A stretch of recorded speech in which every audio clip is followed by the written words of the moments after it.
Bizda ba'zida shart ichida yana shart kerak bo'ladi. Bunda bizda nested if kerak. O'zgaruvchi yaratib olamiz. Yosh va mamlakat. If yosh 18 yoki unga teng bo'lsa, shart ichida yana shart beramiz. Agarda mamlakat O'zbekiston bo'lsa, ovoz berish mumkin. Aksi bo'ladigan bo'lsa esa faqat O'zbekiston fuqarolari ovoz berishi mumkin deb chiqadi. If yosh 18 yoki undan katta bo'lsa, else bo'ladigan bo'lsa, yoshingiz yetarli emas deb chiqadi.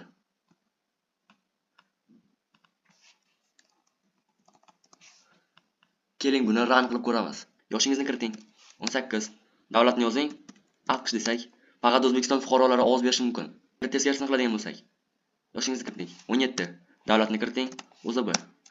Yosh yetarli emas. If ichida yana if bo'lishi mumkin.